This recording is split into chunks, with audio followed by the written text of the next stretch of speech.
Hey guys, today I'm going to show you how to install the desktop environment GNOME for Boyd Linux. I do have here a guide that was found by one of my viewers in the live stream.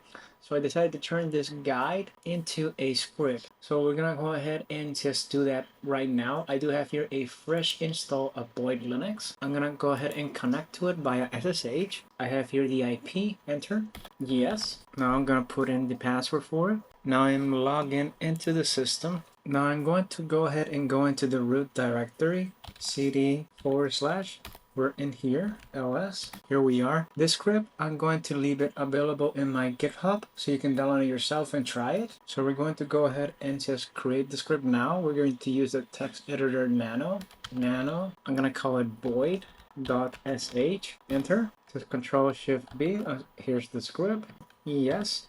To modify that, enter. Now we're going to make the script executable. chmod plus x, the name of the script, void.sh, enter. If we do ls again to view, we can see it screen, so that tells us that it's executable right now. So let's run it. /forward void.sh, enter.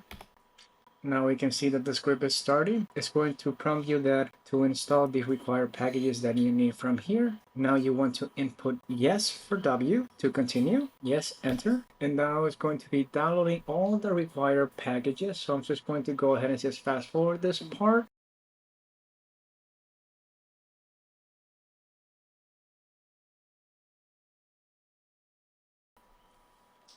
Okay guys, as you can see here, while the packages are still downloading, we can see the GNOME has already started up. So I'm going to continue waiting for this to finish so we can continue on. Also, another thing to know, I did add optional packages, so we have everything required to use GNOME. In this case, a video player, a file manager, and the rest. I will show that once this is done. Okay guys, there it is, the script finished. I did add a command here to reboot the system. So let's actually do that. Yes. Okay, now the system has been rebooting. Now you can see right here that it's rebooting right now. Now the system automatically reboot into GNOME. So give that a few seconds and we can see it right now.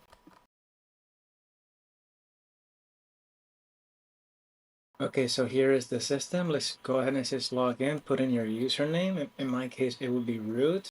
Now the password. And there we go, we're in the system. If we see our apps, we can see that we have Media Player, LibreOffice, Console, and Firefox, and Dolphin. I tried to install Nautilus, but for whatever reason, it just did not want it to open. So this is the one that worked for me to open it out. So that one opens. Let's open the other one as well. Let's open Firefox. We can have here this here. There is Firefox. Let's open our console. There's our console. Let's open our media player. There's our media player and our LibreOffice. If you do want to use this, I added that optional. Like it wasn't needed, but I just added these apps so you already have everything working for a system. Now that one is still loading. That's all right. Let me just close these out. Okay, wait a second. I think it did not. Okay, there it is. Yeah, it just took a little bit to load. Yeah, we can just close that out. Just wanted to show you that it opens and you can see us use it. I did add it just for the fun, Fastfetch. And there you have it. It's running Boyd Linux on GNOME. And that's about it, guys. I hope you guys enjoyed this video and you found that educational and helpful for you if you're trying to install GNOME, since the other person on the live stream needed help, so I decided to help them out and decided to make the script for it. You can find it on my GitHub. As always, guys, I thank you for watching and I hope to see you in the next one, guys. Bye, guys. Have a good one.